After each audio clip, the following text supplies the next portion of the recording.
like so.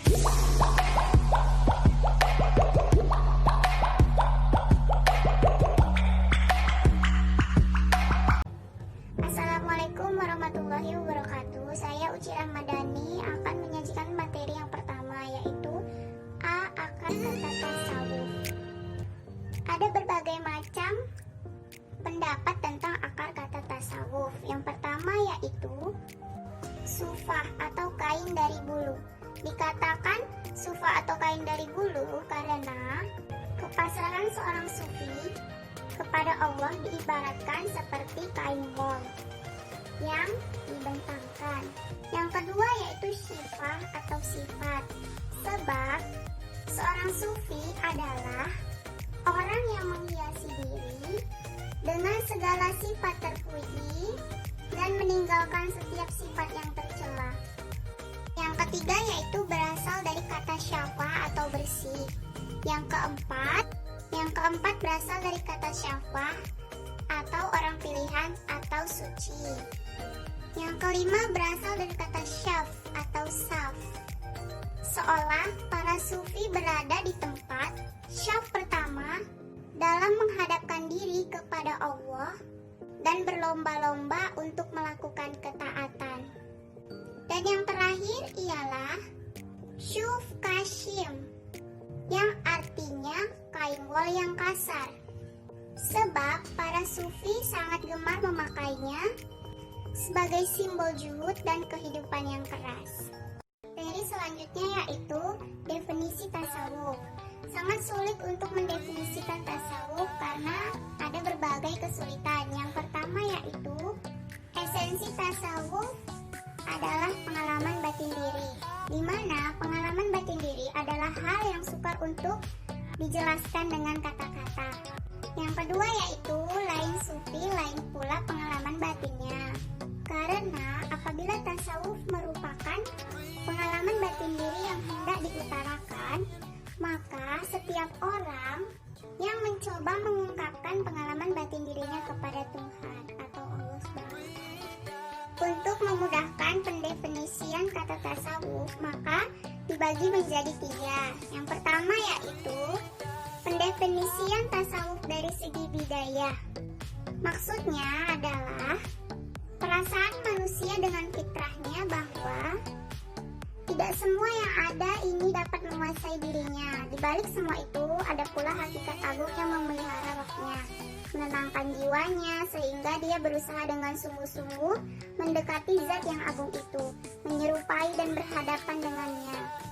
Dari sudut fitrah ini, PPPTAIAINSU mengemukakan definisi tasawuf antara lain. A. Ma'ruf al-Karki mengemukakan bahwa tasawuf adalah mengambil hakikat dan putus asa dari apa yang ada di tangan makhluk. Maka siapa yang tidak benar-benar fakir, dia tidak benar-benar bertasawuf. B. Abu Turab al-Naqsati mengemukakan bahwa sufi ialah orang yang tidak mengotori dirinya dengan sesuatu sehingga bersila dengannya segala sesuatu. C. Sahal bin Abdullah al-Tustari mengemukakan bahwa sufi ialah orang yang bersih dari kekeruhan dan penuh dengan pikiran, dan terputuslah dia dari manusia dan terpusatlah kepada Allah dan menyamakan antara emas dan loyang. D. Zu al-Nun al-Mishri, sufi ialah orang yang tidak menyusahkan baginya atas segala permintaan dan tidak menyusahkan bagi diri ketiadaan. E. Yaitu pendapat dari Abu al-Husain al-Nuri, sufiyah ialah kaum yang bersih dari segala kekeruhan manusia dan penyakit batin, dan mereka bebas dari pengaruh syahwat hingga jadilah mereka kepada syaf yang pertama dan derajat yang tinggi beserta kebenaran. Tatkala mereka meninggalkan apa yang selain Allah, jadilah mereka tidak dimiliki dan memiliki. Abu Husain juga mengatakan bahwa tasawuf adalah meninggalkan sejumlah yang menjadi bagian dirinya agar yang al-haq menjadi bagiannya. Dalam ucapan lain, dia juga mengatakan tasawuf adalah membenci dunia dan mencintai Allah. Yang kedua yaitu pendefinisian dari segi atau kesungguhan. Definisi tasawuf dari segi ini yaitu dimulai dengan pendekatan amaliyah dengan merendahkan diri dan pengalaman agama dan pengenalan semua fadilah-fadilahnya. Di antara definisi tasawuf dari segi ini maka dibagi menjadi beberapa pendapat. Pendapat A. Abu Muhammad Al-Jari mengatakan bahwa tasawuf adalah memasuki semua akhlak sani dan keluar dari semua akhlak yang rendah. B. Al-Kanani mengatakan tasawuf adalah akhlak, maka apabila bertambah atasmu akhlak maka bertambahlah atasmu kesucian. C. Al-Nuri mengatakan tasawuf itu bukanlah lukisan atau ilmu, akan tetapi dia adalah akhlak. D. Sahal bin Abdullah mengatakan tasawuf adalah sedikit makan dan takut menghadap Allah dan lari dari manusia. E. Samnun mengatakan tasawuf adalah bahwa engkau tidak memiliki sesuatu dan tidak memiliki semua. F. Ru'ain mengatakan tasawuf terdiri dari 3 perangai: berpegang kepada kefakiran dan mengharap Allah, merendahkan diri dan mendahulukan orang lain, tidak menonjolkan diri dan tidak berusaha. Definisian tasawuf dari segi yang dirasakan, bahwa tasawuf adalah kesadaran fitrah yang dapat menggerakkan jiwa kepada kegiatan-kegiatan tertentu untuk mendapatkan suatu perasaan berhubungan dengan wujud Tuhan yang mutlak. Assalamualaikum warahmatullahi wabarakatuh. Saya Mayra Safiandaulay. Saya akan melanjutkan presentasi dari teman saya, Uci Ramadhani. Baiklah, masuk ke judul materi saya yang pertama, yaitu makna tasawuf. Dalam kenyataannya, tasawuf sering dipahami sebagai praktik zuhud, yaitu hidup asketis. Hal ini memang tidak dapat dipungkiri bahwa seorang sufi adalah seorang zuhud, tidak secara otomatis adalah seorang sufi. Sebab zuhud hanya merupakan wasilah atau bentuk upaya penjernihan jiwa dari godaan dunia, sehingga mampu melakukan masyahadah kepada Allah. Selain itu, tasawuf juga tidak jarang diartikan sebagai ajaran budi pekerti, sehingga seorang sufi dianggap orang yang banyak melakukan ibadah. Atau masuk ke materi kedua, yaitu dasar tasawuf menurut Quran hadis. Yang pertama, mujahadah di antara Quran surah Al-Ankabut ayat 69, yang artinya, dan orang-orang yang berjihad untuk mencari ridho kami, benar-benar kami tunjukkan kepada mereka jalan-jalan kami, dan sesungguhnya Allah benar-benar beserta orang yang berbuat baik.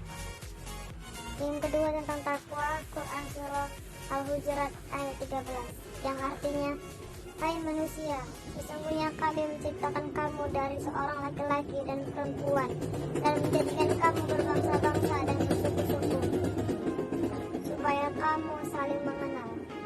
Sesungguhnya orang yang paling mulia di antara kamu di sisi Allah adalah orang yang paling bertakwa di antara kamu.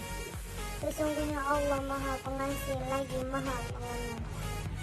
Yang ketiga tentang makam taubat, Quran surah Al-Tahrim ayat 8, yang artinya, hai orang-orang yang beriman, bertaubatlah kepada Allah yang sebenar-benarnya.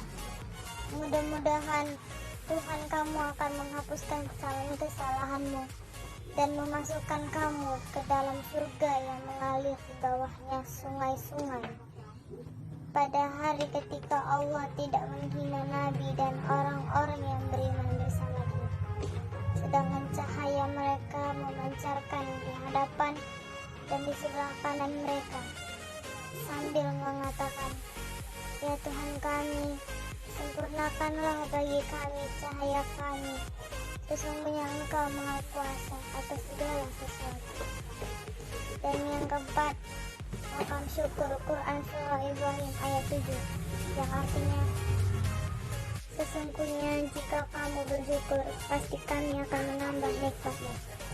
Yang kelima, makam mahabbah, Quran surah Al-Ma'idah ayat 54, yang artinya, wahai orang-orang yang beriman, barang siapa di antara kamu yang murtad dari agamanya, maka kelak Allah akan mendatangkan suatu kaum.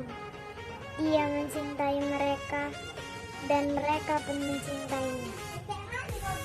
Bersikaplah lemah lembut terhadap orang-orang yang beriman, tetapi bersikap keras kepada orang kafir yang berjihad di jalan Allah dan yang tidak takut kepada celaan orang yang suka mencela. Itulah karunia Allah yang diberikannya kepada siapa yang Dia kehendaki, dan Allah Maha Luas, Maha Mengetahui. Studi kelima yaitu sejarah timbulnya tasawuf dan perkembangannya. Pendapat pertama mungkin didasarkan pada fakta sejarah sebelum agama Islam ada. Praktek hidup kerohanian ala tasawuf sudah ada dan berkembang pada penganut-penganut agama terdahulu, seperti agama Nasrani, Buddha, Hindu, dan lainnya sebagainya. Sedangkan pendapat kedua didasarkan pada kenyataan bahwa dalam ajaran Islam itu sendiri. Hal ini dapat dilihat dari satu, cara hidup Muhammad SAW sendiri sebagai pembawa ajaran Islam yang senantiasa mempraktekkan hidup zuhud, yang sama zuhud adalah salah satu ajaran atau amalan terpenting dalam bertasawuf. Kedua, bahwa dalam Al-Quran sendiri banyak ayat-ayat secara langsung untuk atau tidak langsung seluruh manusia bertasawuf. Ayat-ayat Al-Quran tersebut antara lain sebagai berikut. Yang pertama, surah Al-Hadid ayat 5, yang artinya, ketahuilah bahwa sesungguhnya kehidupan dunia itu hanyalah permainan dan suatu yang melalaikan dan perhiasan. Yang kedua, surat Fatir ayat 5, yang artinya, hai manusia, sesungguhnya janji Allah itu adalah benar. Maka sekali-kali janganlah kehidupan dunia sampai memperdaya kamu, dan sekali-kali janganlah orang yang pandai menipu memperdaya kamu tentang Allah. Yang ketiga, surah Al-Baqarah ayat 186, yang artinya, jika hambaku bertanya kepadamu tentang diriku, maka aku dekatkan dan aku mengabulkan seruan yang memanggil jika aku panggil.